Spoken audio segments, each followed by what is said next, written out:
Bonjour à tous et bienvenue en direct de bienvenue dans Cinécast en direct de cette 77e Mostra de Venise. Et il s'agit déjà de la dernière critique, enfin peut-être pas de la dernière parce que je ne sais même pas quand on va la diffuser. Bref, c'est le dernier jour pour nous et de toute façon c'est la dernière critique qu'on enregistre.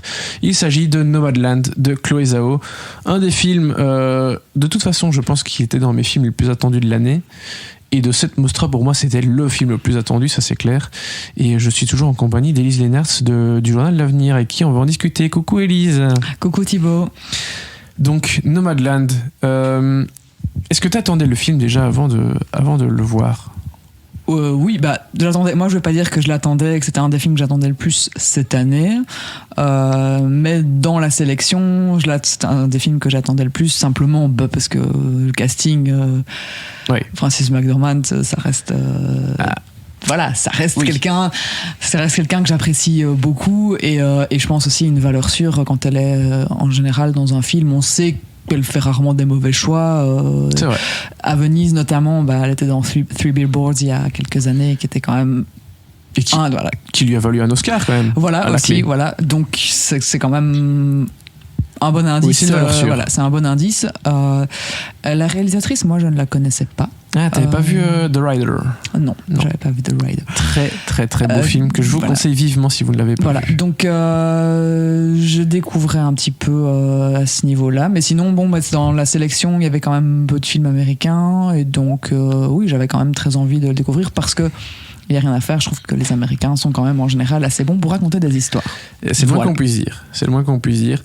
Moi, c'était le film que j'attendais le plus de la sélection parce que Chloé Zhao, parce que The Rider, qui est un film absolument magnifique et qui montre déjà... on va dire que d'une certaine façon, avec Nomadland, Chloé Zhao prolonge un peu ce qu'elle a fait avec The Rider. C'est-à-dire qu'elle aime bien filmer les grands espaces, les beaux paysages. Elle aime beaucoup les couchers et les levées de soleil ici dans Nomadland. Elle filme souvent à des heures... entre chien et loup, si je puis dire. Donc avec forcément des ciels assez magnifiques. Une très belle lumière. Mais voilà, c'est pas une des seules particularités du film, mais ça en est une. Et puis bon, évidemment, comme tu l'as dit, Frances McDormand, vraiment une valeur sûre du cinéma américain. Avec David Strathairn, que j'aime beaucoup aussi, qu'on voit moins souvent, et qui je trouve ici a un de ses plus beaux rôles depuis un moment. Enfin bref, Nomadland, de quoi ça parle ? Ça parle d'une femme d'une cinquantaine d'années, soixantaine d'années, qui quitte la ville dans laquelle elle a toujours vécu, la ville de Empire, qui en 2011, le film se déroule en 2012, est devenue une ville fantôme parce que l'activité économique du coin ne tournait plus, du coup tout le monde est parti, quoi. C'était les mines, il me semble, c'est ça ? Je pense que c'était les mines. En tout cas, la pierre, l'exploitation des... Oui, je pense qu'on est dans l'exploitation des ressources. Et puis bon, de toute façon, avec la crise des subprimes et puis la bulle immobilière aux États-Unis, on va dire que 2011-2012, c'était pas encore la joie. Bref, elle se retrouve... Et puis le mari de Fern est décédé, donc elle a plus aucune attache dans cette ville d'Empire, et elle va prendre son van qu'elle a aménagé et aller de coin en coin, de ville en ville, c'est de boulot en boulot. L'État, je sais plus du tout où elle démarre. Nevada. J'aurais dit Nebraska ou quelque chose comme ça. En tout cas, je pense qu'ils ont tourné dans le Nebraska. C'est vrai, en tout cas, c'est des grands espaces déserts, et il fait froid. Oui, là où elle est au début, elle est sous la neige. Et puis voilà, elle va de boulot en boulot. Elle bosse notamment chez Amazon à un moment, puis elle va bosser dans un restaurant, dans d'autres choses. Elle va vraiment enchaîner les petits boulots et vraiment rencontrer cette communauté de personnes qui vivent au quotidien dans des caravanes, dans des RV, comme on dit aux États-Unis, des vannes, des mobilhomes, voilà. Parce qu'il y a une vraie communauté de gens qui vivent vraiment à l'année et qui vont de coin en... Au début, elle participe à un espèce de stage, je sais pas comment on peut appeler ça. Oui, c'est ça, c'est une espèce de camp où les gens vont se retrouver, vont apprendre des choses. Puis c'est un réseau aussi, quand tu rencontres des gens qui sont dans ce milieu-là, ça peut toujours servir au cas où. Et oui, effectivement, Fern va participer à ça, où elle va rencontrer pas mal de gens qu'on va croiser tout au long du film, et dont les personnes qui ont interprété ces personnages-là, je pense notamment au personnage de deux vieilles dames, Linda May et Swanky, qui sont interprétées par Linda May et Swanky. Ce ne sont pas des actrices professionnelles, ce sont des amatrices qui jouent leur propre rôle, parce que comme le gars aussi qui initie, enfin qui a créé ce camp, voilà, ce sont vraiment des gens qui sont dans cette communauté de base. Et donc voilà, Chloé Zhao a fait le choix de prendre des acteurs non professionnels avec des acteurs professionnels, et personnellement je trouve que c'est un très bon choix, parce que ces personnages sont... Enfin, tu vois que les comédiens jouent pas, quoi. Ils sont eux-mêmes, et ils sont très touchants, très justes, et à aucun moment tu dis ah ouais non, là c'était pas bien, quoi. Oui, ça apporte évidemment beaucoup de profondeur, je trouve, et bah oui, de l'authenticité, ça on peut jamais enlever ça, c'est authentique, et ça donne du coup effectivement quelque chose d'autant plus touchant, je trouve, que même quand on fait rejouer le rôle, là j'ai pas l'impression qu'il rejoue quelque chose, ou non. Non, j'ai eu le sentiment qu'elle avait passé du temps avec eux, et parfois peut-être des choses qu'ils ont confié comme ça à la caméra. Bon, après ça c'est pas du tout le style documentaire, ça il faut préciser. Non. Que pour ceux qui n'aiment pas parfois le style un peu brut, ou là ici il y a vraiment une mise en scène de cinéma derrière, quoi. C'est un mélange vraiment entre les deux, je trouve. Ouais. Alors je l'ai pas dit au début, mais il est quand même bon de le préciser. Il faut savoir que Nomadland de base c'est un bouquin de Jessica Bruder, apparemment qui est quand même un peu plus trash, un peu plus dur, si je puis dire, à propos de certaines choses, parce que dans le livre aussi, le personnage va travailler chez Amazon, et dans le livre, c'est décrit de façon très, très dure.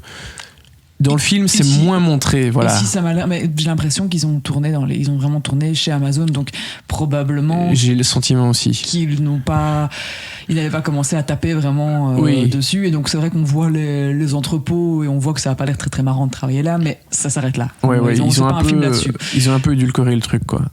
Voilà. Qu'est-ce qui t'a vraiment plu ? Qu'est-ce qui t'a pris dans le film ? Je pense quand tu l'as dit au début, les grands espaces, c'est vraiment du cinéma américain qui filme l'Amérique profonde, qu'on connaît assez peu, et donc c'est impressionnant, c'est très beau, et en même temps il y a un côté rude mais très doux, et c'est une histoire très humaine, d'appartenance et d'entraide entre toutes ces personnes. Donc voilà, moi j'étais assez touché quand même par ce film, même si un petit bémol, c'est que parfois je le trouve un petit peu long. Je trouve que parfois, en fait, je me suis dit à un moment donné, on la voit donc aller se déplacer dans différents endroits, rencontrer des personnes, et je me suis dit qu'on pouvait continuer comme ça quand même très très longtemps, à la regarder rencontrer une personne puis une autre, et bon voilà, après je trouve qu'elle termine très bien son film, mais il y a eu, je trouve, un petit moment creux. Ah oui. Moi, ce que j'aime beaucoup dans le film, c'est que bon, en apparence, c'est un road trip effectivement sur une femme de la middle class américaine. Mais c'est un film qui est très riche, parce que ça parle de beaucoup de choses. Déjà, c'est un film qui invite, je trouvais, à l'introspection, à la réflexion sur soi, sur sa vie, sur les relations qu'on a par rapport aux autres. C'est un film qui parle du deuil, qui parle du passé, qui parle de la famille, qui parle de la pauvreté, qui parle de la débrouillardise aussi. De la découverte, de l'apprentissage. Enfin, voilà, j'ai vraiment trouvé plein de choses à gauche, à droite, qui m'ont beaucoup parlé. Et puis c'est aussi surtout un film sur les choix, je trouve, les décisions qu'on prend dans la vie, entre les choix de la raison et les choix du cœur, qui sont pas toujours faciles, parce que je trouve qu'il y a une très belle rencontre dans le film. Enfin, il y a presque que des belles rencontres dans le film, mais je trouve qu'avec le personnage de David Strathairn, il y a quelque chose d'assez intéressant qui se passe. Ce sont des adultes je ne vais pas dire en fin de vie, j'exagère, mais qui sont plus âgés. Il y a un côté bilan quand même, et qui vont vivre quelque chose, mais sans aller trop loin, sans aller exactement là où on les attend. Et il y a quelque chose de non dit, genre on sait, on le fait pas, mais c'est là quand même, et si ça se fait pas, tant pis, mais voilà, tu vois, il y a une espèce de marque de respect, de compréhension assez fluide, assez naturelle, il n'y a même pas besoin de mots, et enfin bref, voilà, il y a plein de choses qui m'ont beaucoup touché dans le film, et bah voilà, oui. j'ai adoré. Oui, moi aussi, pour moi, c'est un des très bons films de cette édition, en fait.